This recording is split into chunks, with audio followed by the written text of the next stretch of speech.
वलीद इकबाल साहब, तो जो नवाज वो ये शरीफ की कहते हैं वापसी है, कि पहले तो उसी से स्टार्ट करते हैं। अदालती मामलात के ऊपर पहले आपका रद्दमल, क्योंकि आप तो लीगल मैटर्स में एक्सपर्ट है, तो पहले तो ओपिनियन उसी के ऊपर दे दें। हिफाजती ज़मानत से लेकर आज जो हाई कोर्ट के सामने नैब ने मौक़िफ़ लिया, आपका रद्दमल उसके ऊपर। देखें जी, मैं आपसे अर्ज़ करूँगा तो अस्सलाम वालेकुम नदीम साहब, और thank you for inviting me. बड़ा अरसा हो गया आपके चैनल पे और मैं नहीं आया और आपकी ज़ियारत नहीं हुई, और आज तो मैं सर, आप इस्लामाबाद तशरीफ़ लाए ना, तो जी यहाँ आप यहाँ ब्यूरो ब्यूरो में तशरीफ़ लाइए, जी तो जी मैं वही सेट पे कहने लगा बैठ के था। आपके साथ आज मुलाकात वो भी होगी, आज तो प्रोग्राम भी करेंगे। हाँ, आज तो वैसे ही ज़ियारत हो रही है थ्रू दी एयरवेव्स, और ज़ाती तौर पे भी मैं करूँगा। आज मैं आपको ख़ास तौर पे अर्ज़ करना चाह रहा था कि मुझे आप कानूनी जो है शोबे में जो है उससे मुतालिक जो मेरी एक्सपर्टीज़ है, मैं उस हवाले से यहाँ नहीं हूँ। मैं आज पॉलिटिकल एक्टिविस्ट के तौर पे, और मैं सियासी सतह पर ये बात करना चाह रहा हूँ। ये जो आपने बताया कि अदालती निज़ाम और जो अदालतों में साथ सलूक हुआ है मियाँ नवाज शरीफ के साथ लेटली, ये तो मैं उससे पहले पिछले हफ्ते भी कह रहा था कि ये हमारे अदालती निज़ाम का एक इम्तिहान होगा, और मैं इसके ऊपर कमेंट ज़्यादा नहीं करना चाह रहा कि इस इम्तिहान में हमारा अदालती निज़ाम इस हद तक जो है वो पास हुआ है या फेल हुआ है, क्योंकि मैं समझता हूँ कि उसमें फ़ैसला जो है वो पाकिस्तान के अवाम करेंगे कि ये, क्योंकि ये सब, देखिए मैं आई एम अ पॉलिटिशियन, ठीक है, ज़रा मैं टेक्नोक्रेटिक किस्म का पॉलिटिशियन समझा जाता हूँ, well and good, no problem, लेकिन एक पॉलिटिशियन जो है वो लोगों का भी टेम्परेचर ले रहा होता है, दर्जा हरारत। और मैं महसूस करता हूँ कि जिस तरह आप देख रहे हैं और आप तबसरा कर रहे हैं, उस तरह पाकिस्तान भर के अवाम और पाकिस्तानी जो मुल्क से बाहर हैं वो भी देख रहे हैं कि ये किस तरह की जो है ट्रीटमेंट मियाँ नवाज शरीफ को मिल रही है। वो सही है या गलत है, मैं नहीं समझता कि वो रेलेवेंट है इस वक्त, क्योंकि एक पॉलिटिकल पार्टी का तर्जुमान हूँ। अब मैं अपना अवलीन फरीज़ा बतौर उसके ही समझता हूँ, और पॉलिटिकल पार्टी के एक तर्जुमान के तौर पे मैं यही कहना चाहता हूँ कि हम जो भी इनके साथ जो इनको ट्रीटमेंट मिल रही है और जो इससे तासुर कायम हो रहा है वो आवाम देख रही है, और हम उसका मुकाबला जो है बैलेट बॉक्स के ज़रिए ही करेंगे, और हम इलेक्शन की तरफ देख रहे हैं, हम एक सियासी जदोजहद की तरफ देख रहे हैं, और हम एक सियासी मुकाबले की तरफ देख रहे हैं। और जो मैं दर्जा हरारत महसूस कर रहा हूँ, जो मैं टेम्परेचर देख रहा हूँ लोगों का, मुझे नहीं लग रहा कि ये सारी, भले अदालत में उनको कामयाबी मिल जाए, अवाम की अदालत में मैं नहीं महसूस करता, और मैं उसमें अपने दिल से यकीन रखता हूँ कि वो अपने आप को मुस्तरद करने का रास्ता जो है वो और ज़्यादा बड़ा कर रहे हैं और उसको चौड़ा कर रहे हैं, और वो आपको यहाँ पे जो है देखने को मिल रहा है। और उनके जलसे की कामयाबी और नाकामी, क्योंकि आप मुझे सिर्फ कानून की हद तक महदूद रखना चाह रहे थे और मैं बात सियासी करना चाह रहा हूँ, ये आपको भी पता है और आई थिंक दुनिया जानती है कि इस जलसे के लिए लोग इकट्ठे करने के लिए बिरयानी से बात शुरू हुई, फिर वो मोटरसाइकिलों तक गई, और बल्कि जन्नत के वादे तक जो है बरूए कार लाए गए कि जी अगर आप इस जलसे पे आएंगे तो आपका जन्नत का जो है वो रास्ता जो है वो हमवार होगा। मैं तो कह रहा हूँ बार बार आपको, और मैं फिर दोहरा रहा हूँ, कानूनी सतह पर देख लें जो हो रहा है, और ये जलसे वगैरह के लिए, और ये भी देखें कि जी इस्लामाबाद पे उतरते हैं तो बायोमेट्रिक्स लेने के लिए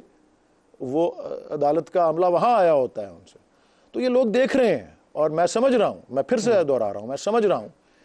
इसका मुकाबला हम वही करेंगे, कर रहे हैं इसका वही मुकाबला करेंगे हम। वलीद इकबाल साहब, पीटीआई के तर्जमान के तौर पर या पीटीआई के रुकन के तौर पर आप जो तबसरा कर रहे हैं, क्या आपके ऊपर दबाव है कि कुछ बातें कहने से गुरेज करें या इस्टेब्लिशमेंट को तनकीद करने से गुरेज करें? क्योंकि आप बड़ा नाप तोल के बोल रहे हैं, जो चीज़ें कह रहे हैं, मुझे लगता है कि अभी आप खौफजदा हैं कि कहीं 20 दिन के लिए आप भी गायब ना हो जाए।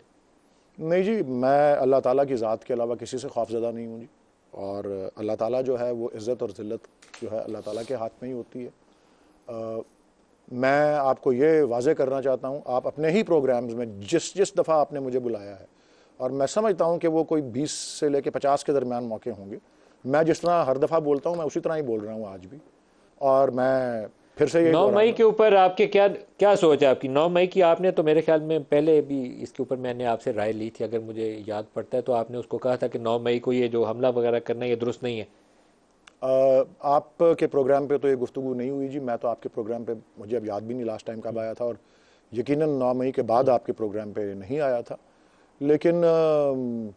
उसके बारे में मैं आपको जो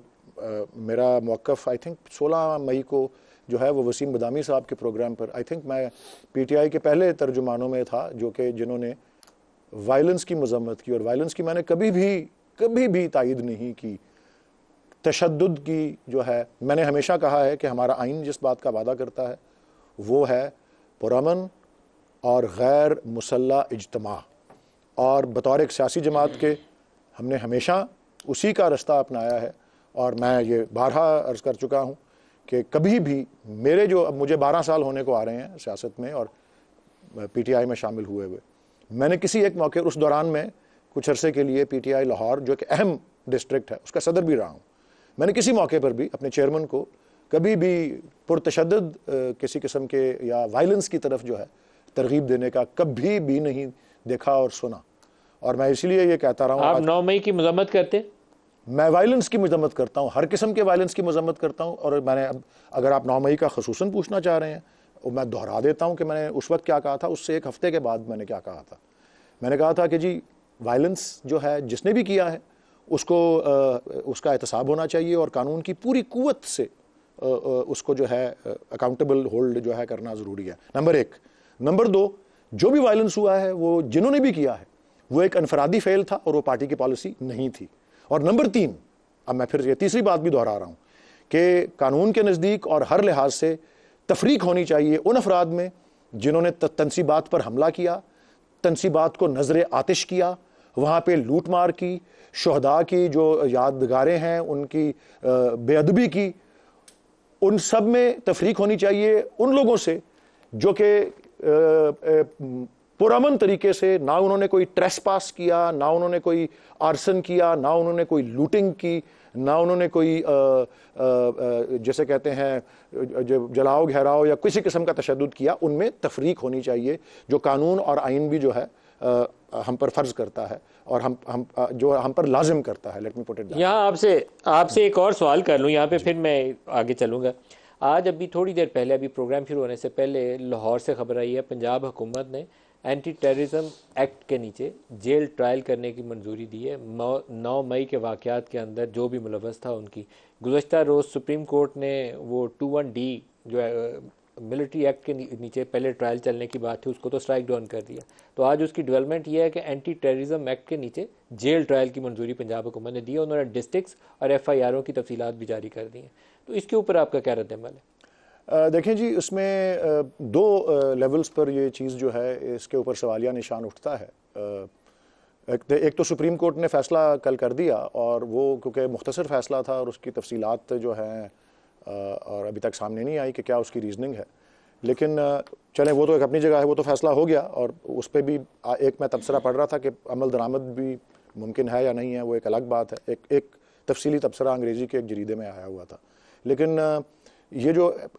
जेल में ट्रायल करने का जो सिलसिला है, ये कोई इसकी ये पहली मर्तबा नहीं है कि ऐसी बात हो रही हो, लेकिन इतने वसी पैमाने पर ये हो रही हो, ये थोड़ी सी एक गैर मामूली बात है, अनयूजुअल बात है।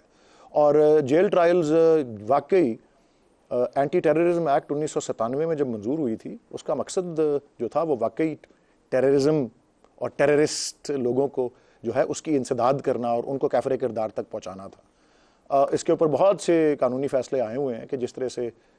एंटी टेररिज्म एक्ट के सेक्शंस 6 और 7 को जो है नाजायज़ इस्तेमाल में लाया जाता है और उस पर बहुत सी वजाहतें कोर्ट्स ने की हैं। लेकिन बहरहाल वो सिलसिला और वो तसलसल जारी है। लेकिन जेल ट्रायल्स भी बहुत से जिन्हें कहते हैं ना जेट ब्लैक टेररिस्ट्स के, वो ज़रूर होते रहे हैं, खुदकुश हमला आवरों के जो सहूलतकार थे या जो वैसे पकड़े गए और खुदकुश हमले में कामयाब नहीं हुए वगैरह वगैरह।